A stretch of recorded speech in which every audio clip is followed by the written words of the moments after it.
Hi hello నమస్తే welcome to social post TV నేను మీ anchor పప్పు ఈరోజు నేను ఈ గెటప్ చూస్తే అర్థమవుతుంది కదా గెటప్ అండ్ సెటప్ మనం చిలుక జ్యోతిష్యం చెప్పించే శ్రీశైలం గారితో ఉన్నాము అండ్ ఈ సినిమాకి సంబంధించిన కొన్ని మాకు డౌట్స్ ఉన్నాయి ఆ డౌట్స్ చిలుక ద్వారా తెలుసుకోవడానికి మన శ్రీశైలం గారిని స్టూడియోకి పిలవడం జరిగింది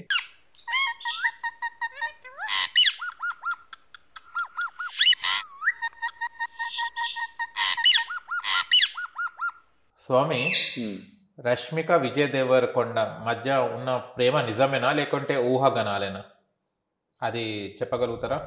మన జానకిరామ్ని అడిగి చూద్దామండి. మరి కొందరు వారు ప్రేమిస్తుండ్రో చాలా సన్నిహితంగా ఉంటున్నారు అని చాలామంది వరకు రకరకాల ఊహాగానాలు ఉన్నాయి. అవి ఎంతవరకు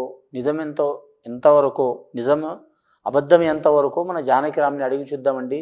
రష్మిక గారి పేరు మీద అలాగే విజయ్ దేవరకొండ గారి పేరు మీద మరి వారికి సన్నిహితంగా ఉన్నారా, స్నేహితంగా ఉన్నారా, జస్ట్ ఫ్రెండ్స్గానే ఉన్నారా, లేదా వారు ప్రేమికులుగా ఉన్నారా? మన జానకిరామ్ చూడు ఎలా ఉంది. విజయ్ దేవరకొండ గారి జ్యోతిష్య బలం, రష్మిక గారి జ్యోతిష్య బలం ఎలా ఉంది చూడుతి.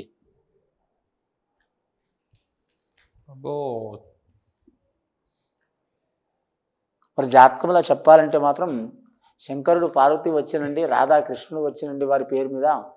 ఇక వారి జ్యోతిష బలం విజయ్ దేవరకొండ గారి జ్యోతిష బలం చూడాలంటే మాత్రం శుక్రమహారదశ నడుస్తుందండి, చాలా గొప్పగా నడుస్తుంది వారి జాతక బలంలా. వారి జ్యోతిష బలంలో చూడాలంటే మాత్రం చిత్రరంగంలో కావచ్చు, ఫ్యాషన్ రంగంలో కావచ్చు, ఏ రంగంలో కావచ్చు వారు రాణించే అవకాశం ఉంటుంది.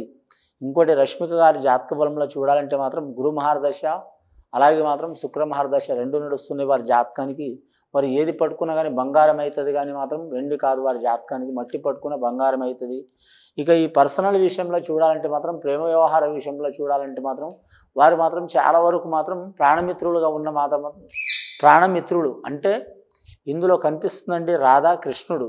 అంటే రాధాకృష్ణుడు ప్రేమికులని అందరికీ పరిచయం. అంటే వీరి గురించి అని కాదు చెప్పేది పూర్వకాలంలో.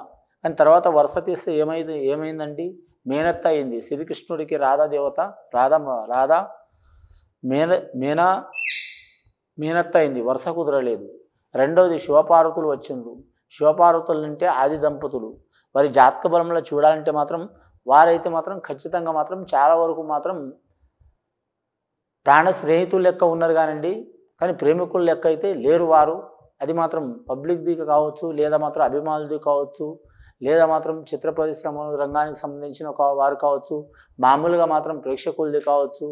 ఊహాగానమే తప్ప మాత్రం ప్రేమ అయితే ఏం లేదండి. వారికి మాత్రం ప్రాణమిత్రులు లెక్క ఉన్నారు. వారికి చాలా కాలం నుంచి పరిచయం ఉంది కాబట్టి 2-3 చిత్రాలు నటించారు కాబట్టి వారి చిత్రం నటించేటప్పుడు వీరు వెళ్ళటం, వీరి చిత్రంలో నటించేటప్పుడు వారు వెళ్ళటం, మామూలుగా స్నేహితంగా వెళ్ళటం, ఫ్రెండ్స్ లెక్క వెళ్ళటం, అభినందించడం ఇట్లా రావడం తప్ప వేరేదైతే మెయిన్గా మాత్రం అందరూ ఊహించుకుంటున్నట్టు మాత్రం వేరే విషయాలు అయితే ఏం లేవండి వారి పేరు మీద. శుభం భూయత్. అంటే ఓన్లీ ప్రాణ స్నేహితులుగా ఉన్నారన్నమాట, ఊహాగానాలు మాత్రమే. అది అలా ఉండడం. రష్మిక అండ్ విజయ్ దేవరకొండ మధ్యలో ఓన్లీ ప్రాణ స్నేహితులు అంటే ఫ్రెండ్స్ లాగా ఉంటారు తప్ప కానీ మిగతా ఏమీ లేదు, ఫ్రెండ్స్ లాగా ఉన్నారు.